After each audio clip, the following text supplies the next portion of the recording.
Donc c'est une question qui est peut-être de l'ordre de l'anecdote, mais comment on augmente la température de la combustion pour détruire les PFAS? Est-ce que c'est en brûlant encore plus de gaz? Donc, alors là, c'est un peu. Je ne suis pas sûre que je vais pouvoir répondre complètement parce que c'est un peu technique pour moi.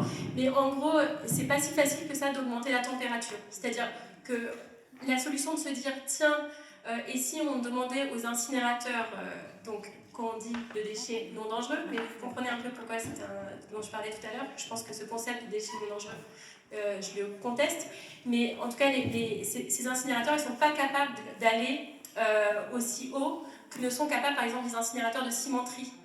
Dans les cimenteries, ils peuvent aller à 1400 degrés, mais du coup, ça nécessite une infrastructure très particulière, des fours très particuliers, qu'on ne peut pas avoir avec un incinérateur. Donc là, on ne pourrait pas juste se dire, tiens, et si on mettait un peu plus de gaz dans le four, ça ne marche pas comme ça.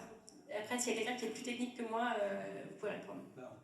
On peut confirmer ça, puisqu'en Vendée, on a récupéré la fiche technique de la chaudière CSR, etc. Et évidemment, elle ne va pas au-delà de 850 degrés. Au-delà de 850 degrés, la chaudière elle-même est en danger.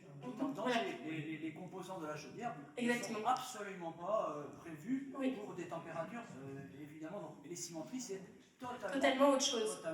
Et donc ça, il faut être très clair. L'INERIS, il le dit de manière très claire dans son rapport. Mettez thermodestruction PFAS INERIS, c'est un rapport très récent, et il dit de manière très très claire, 850 degrés, on ne détruit pas les PFAS, et un incinérateur est émetteur de PFAS. Pour revenir à ce sujet, on a eu la confirmation par quelqu'un qui était très compétent en la matière, parce qu'il gérait des chaudières et des incinérateurs d'ailleurs, et il nous a confirmé qu'à partir de 900 degrés, dans les fours les plus fréquemment employés, la machine a tendance à se désintégrer. Moi j'avais une question par rapport aux études sur les mousses et lichens, parce que donc nous, le porteur de projet a déjà des incinérateurs d'OMR dans le secteur et veut mettre en place un incinérateur CSR. Et donc pour montrer qu'ils sont tout propres, ils ont fourni une étude sur des lichens, sur 2 lichens je crois. Et, sauf que nous, on n'a pas la compétence pour décrypter tout ça. C'est une super question. Qu'est-ce que j'aimerais vraiment y venir. Ah zut, elle est partie de celle de Génération Future. Ah, dommage. Parce qu'en fait, c'est une question qui est hyper stratégique. Et pour le coup, c'est le truc sur lequel je voudrais qu'on se mobilise tous. C'est qu'en fait, actuellement, ils font de la biosurveillance. C'est du greenwashing complet, mais qui coûte très cher. Par exemple, je crois que nous, c'est 200 000 € par an qu'ils dépensent pour faire de la biosurveillance, où ils regardent les lichens, la mousse et les jojoènes. Et en fait, ils donnent ça à toutes les CSS pour dire ah tiens, regardez. Mais aucun d'entre vous ne sait quoi en faire, parce qu'il n'y a pas de normes. Donc en fait, tu regardes ton truc et déjà, moi je ne savais pas qu'il y avait cet enjeu du kilomètre. En fait, genre, ça se trouve, en fait, la plupart des gens ne voient pas forcément. Ils ne présentent pas les données comme moi je vous ai présenté sur une carte. Ils présentent les données dans des fichiers comme ça. Donc en fait, ils ne mettent pas forcément où est localisé le point d'ailleurs. Donc vous ne vous rendez pas forcément compte que le point que vous êtes en train de regarder, c'est un point à 5 km de l'usine. Donc du coup, c'est vraiment problématique parce que ces données qui sont potentiellement intéressantes, elles sont souvent inexploitables. Et du coup, c'est dommage qu'elle soit partie parce que je voulais la truc. Je veux faire la même chose que ce qu'ils ont fait sur le site là, sur les. Parce que c'était pareil, dans les eaux, les gens ne savaient pas interpréter les résultats des eaux.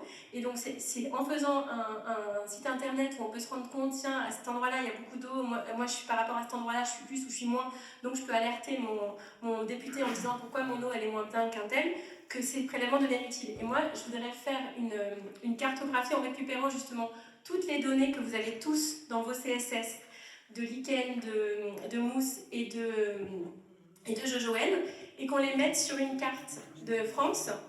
Comme ça, les gens puissent se rendre compte, tiens, quand j'ai un prélèvement à 2 km, je peux me comparer aux 2 km de quelqu'un d'autre, et je peux me rendre compte si mon prélèvement il est pollué ou il n'est pas pollué. Parce qu'actuellement, je suis d'accord avec vous, en fait, ils vous présentent ça en vous disant regardez, on est super bon, et regardez tout ce qu'on a dépensé pour le faire, pour vous faire plaisir vraiment, etc. Et on n'arrive pas à en faire grand chose. Donc, je pense qu'il y a vraiment quelque chose à faire avec Zero Waste France, pardon, de faire avec Data for Good et éventuellement Génération Future, mais du coup, elle est partie, donc c'est dommage. Mais je pense que pour que du coup les CSS puissent utiliser ces données de manière efficace, parce qu'actuellement, on peut souvent rien en dire. Je sais pas si c'est clair. Je voulais rebondir sur un truc beaucoup plus général. C'est quand il y a un conflit entre deux parties avec une disproportion de moyens d'un parti par rapport à l'autre. Ça, c'est un penseur qui le dit. Hein, eh bien, si on donne le même temps de parole aux deux partis, eh bien, ça signifie qu'on on se range du côté du plus fort. Ça, c'est une chose. Et après, depuis le temps que j'ai vu des conflits environnementaux et tout, j'ai envie de retourner le truc, parce qu'on se fait toujours traiter de méchants, il l'a dit. Eh ben, on ne pourrait pas les accuser de diffamation, parce que c'est ce qu'ils nous balancent tout le temps. Alors, ils vous traitent de source de désinformation. Eh bien, vous êtes une source d'information bien plus fiable que la leur, et justifiée, parce que vous les avez, les justificatifs. Et donc, moi je suis désolé, mais on appelle ça de la diffamation. C'est une question qu'on s'est posée. Alors déjà, moi je prends ça comme une victoire. Quand on est en train de me diffamer, c'est qu'on n'a plus rien à me dire. D'accord. Donc moi, c'est vrai que c'est un peu difficile. On est vraiment David contre Goliath. On est contre des gens beaucoup plus gros que nous, qui ont beaucoup plus de moyens que nous, qui ont aussi la caution de crédibilité. Je ne sais plus comment ça se dit cette expression, mais par contre, je trouve que quand ils sont en train de commencer à nous diffamer, ce qu'il faut se rassurer, c'est de se dire, c'est qu'en fait, on a raison. D'accord. S'ils avaient quelque chose à nous dire, parce qu'au début, ils essayent de nous donner parce que la science, c'est compliqué, on peut toujours dire ci et ça. Donc au début, ils nous répondaient avec des faits, mais à force de répondre de manière... C'est pour ça, vraiment, faites-vous aider par les scientifiques. Il y a des scientifiques autour de vous, il y a des médecins autour de vous, il y a des chercheurs autour de vous, il y a des étudiants autour de vous. Faites-les travailler pour être capables d'avoir des réponses super rigoureuses, qui fait qu'à force, vous avez réponse à chacun de leurs trucs, et à la fin, la seule chose qu'ils ont, c'est de vous diffamer. Donc nous, on s'est posé la question de faire un procès en diffamation. Il faut faire une allocation de ses moyens. et puis, donc pour l'instant, on a fait une réponse, par contre, qui a été très relayée sur les réseaux, donc merci à ceux qui l'ont relayée. On a fait une réponse expliquant que, grâce à nous, les gens de l'aire urbaine de Paris ne mangent plus, s'intoxiquent plus avec leurs poules. C'est-à-dire que le SICTOM fait depuis 2009 des mesures de sol. Donc il y a une pollution qui est facile à mettre en évidence et qui est massive dans toute l'aire urbaine de Paris. Il y a des surveillances qui sont faites par une entreprise publique, le SICTOM, tous les ans depuis 2009. Et ils ont pas mis en évidence un risque de pollution des œufs de poulet domestiques avant. Et c'est une association bénévole avec 20 000 € qui met en évidence une étude qui conduit à faire une recommandation de non-consommation de poulailler urbain dans toute l'aire urbaine de Paris. Donc non, je suis désolée, on est des gens totalement légitimes et on a amené des choses bien pour la population.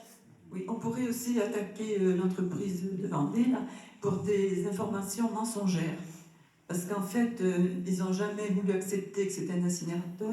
Ah oui. Et quand il y a eu l'arrêté préfectoral, donc ça a été marqué, je pense, 5 ou 6 fois dans l'arrêté, et bien, ils ont trouvé le moyen de faire une lettre pour inviter leurs ouvriers et les habitants de la commune, et en mettant chaudière CSR avec une flèche cendre, sans préciser qu'il y avait des cendres hautement toxiques, des cendres mâche-fer, enfin assimilées à mâche-fer. Donc c'est quand même mensonger. C'est un énorme enjeu, l'enjeu de la novlangue. C'est-à-dire qu'on a fait notre étude là sur les 120 incinérateurs pour regarder le nombre d'écoles qui avaient à moins de 800 mètres de l'incinérateur. Il fallait qu'on aille sur Google Maps pour vérifier où était le point GPS de l'incinérateur. Et parfois, je devais aller sur le truc, et ça s'appelait usine valorisation énergétique. Parfois il fallait que j'aille dans le dossier d'information du public pour me rendre compte que ce qui était valorisé énergétiquement, c'était effectivement des déchets. Donc je pense que l'enjeu du langage est un enjeu hyper important. Donc par exemple, c'est hyper important de dire incinérateur d'ordures ménagères. Il faut qu'il y ait le mot incinérateur, il faut qu'il y ait le mot ordure. Ciao. Ménagère. Et puis c'est pour ça que tout à l'heure je parlais des déchets dangereux. Je pense qu'il y a un énorme enjeu autour du langage. Et ça, ils l'ont très bien compris parce qu'ils l'exploitent très très bien. Parce que c'est des unités de valorisation énergétique qui sont là pour produire de l'énergie verte, de l'énergie qui réduit notre dépendance aux énergies fossiles. Ils ont tout à fait compris et intégré les outils du langage. Et donc nous aussi, il faut qu'on s'approprie nos propres outils de langage. Et par exemple, je pense qu'il faut qu'on conteste la notion de déchets non dangereux. D'accord?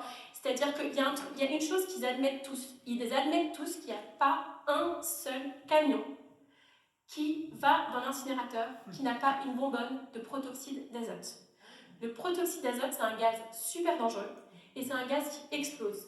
Et actuellement, même ils admettent que ça explose parce que c'est une catastrophe pour eux parce qu'en fait, ça fait des explosions dans le four et ils doivent dépenser un fric fou pour traiter ces explosions alors, à partir du moment où on a des choses, et en plus, ce qui a été prouvé, c'est que tous les pays qui ont essayé d'interdire le protoxyde d'azote, ça n'a eu aucune incidence, zéro incidence sur le nombre de protoxyde d'azote qui s'est retrouvé dans les camions.